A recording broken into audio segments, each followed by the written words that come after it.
सर्वोत्तम पुरस्कार प्राप्त संस्था ज्योती सहकारी पतसंस्था। ठेवी 425 कोटी, कर्ज 280 कोटी, गुंतवणूक 169 कोटी, एकूण व्यवसाय 705 कोटी।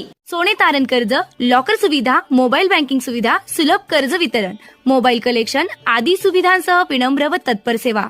महाराष्ट्रातील एक अग्रगण्य संस्था ज्योती सहकारी पतसंस्था कोपरगाव तालुक्यातील शिर्डी लासलगाव महामार्गावरील कोळपेवाडी हद्दीतील ढोणे वस्ती परिसरात सायंकाळच्या सुमारास भीषण अपघाताची घटना घडली असून रस्त्याच्या कडेनं घराकडे जात असलेल्या 54 वर्षीय महिलेला अज्ञात वाहनानं समोरून येत जोरदार धडक देऊन उडवले असून या अपघातात महिलेचा जागीच मृत्यू झाला आहे।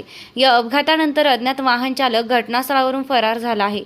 मिळालेल्या माहितीनुसार सुमनबाई पोपट कोळपे या काल शनिवार दिनांक 8 ऑगस्ट रोजी सायंकाळच्या सुमारास रस्त्याच्या कडेनं जात यावेळी समोरून आलेल्या अज्ञात वाहनानं त्यांना जोरदार धडक दिली। धडक इतकी भीषण होती की त्या रस्त्यावर फेकल्या गेल्या। गंभीर दुखापत झाल्यानं त्यांचा जागीच मृत्यू झाला।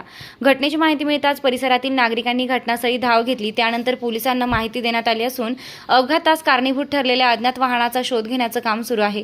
दरम्यान मयत सुमनबाई कोळपे या कर्मवीर शंकरराव काळे सहकारी साखर कारखान्याच्या सुरक्षा विभागात कार्यरत असलेले काशीनाथ कोळपे यांच्या मातोश्री होत्या। त्यांच्या पश्चात एक मुलगा, 2 नातू, एक मुलगी व जावई असा परिवार आहे। सुमनबाई कोळपे यांच्या आकस्मिक निधनानं कोळपेवाडी व ढोणेवस्ती परिसरावर शोककळा पसरली असून त्यांच्या निधनानं सर्वत्र हळहळ व्यक्त होत आहे। दरम्यान अज्ञात वाहन चालकाचा शोध घेऊन त्याच्यावर कारवाई करण्याची मागणी नागरिकांकडून होत आहे। निर्भीड न्यूज, योगेश डोके, कोपरगाव।